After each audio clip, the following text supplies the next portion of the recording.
Artist Saaliyaa Saamiin hojii ishee hanga ammaatti hojjetteef badhaasni Artistii Urjii Oromoo jedhu Pireezidaantii Waldaa Barreessitoota Oromoo fi Barreessaa Tafarii Nuguseetiin kennameefi. Maqaa dubartoota Oromootiin kan wareegamanis kan afaaniin aadaa eenyummaa walumaa galatti Oromoon otoo gadiin jedhin mataa gadiin qabatiin sabboonee ol jedhee nagaan sirriitti akka deemu warra godhanii maqaa isaaniitiin maqaa qabsooftota Oromootiin Saaliyaa Saamiitiin badhaasa Urjii Oromoo jedhu.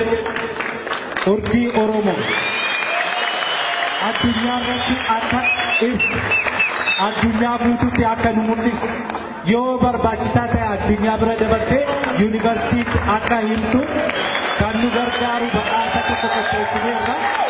Badhaasni kun itti fufa fuuldurattis dhiiraa fi dubartiifis fiilmiidhaan ogbarruun asoosamaan muuziqaan hundumaafuu ni kennama. Amma Saaliyaa Saamii as baatee hafu.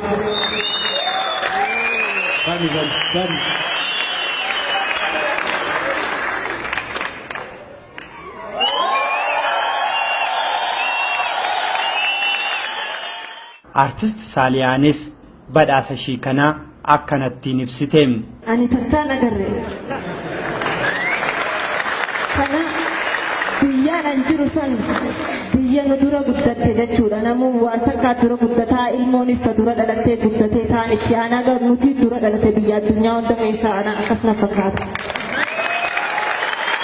Garuu ni dandeenya yoo jenne biyyoota san dura bahuu dandeenya jechuudha. Ammas san jechuun itti dhaqqabe amma bira kutuu qofaan naafe nu hundi waliin galatooma. Artist Saaliyaan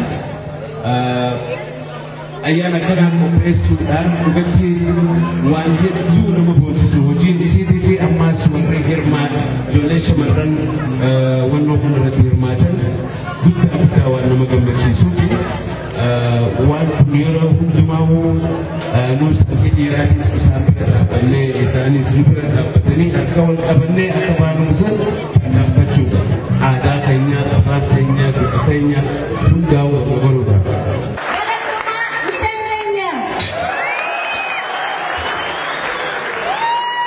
Artiin kun guddina karaa sirriirra jira malee ammas ganaa baay'eetu nuuf addunyaadhaan dorgomuutu nurra jira. Aadaan keenya, afaan keenya baay'ee guddaadha. Kana caalaa deemuu dandeenya. Deemuu qabnas.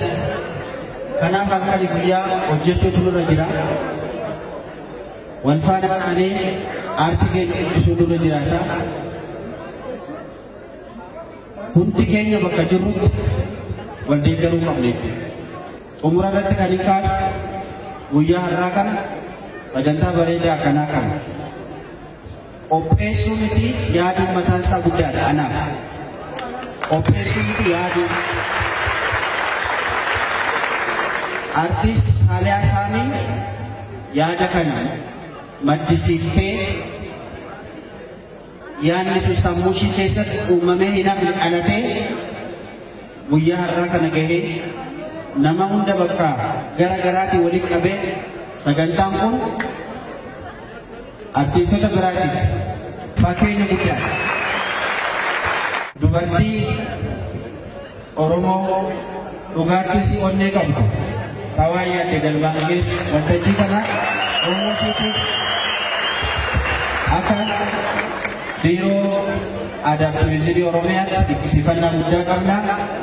Isin qofaa miti dubartootatti dura hirmaatan hundaaf isin faana jirra waliin hojjennaa baay'ee galatooma ulfaata.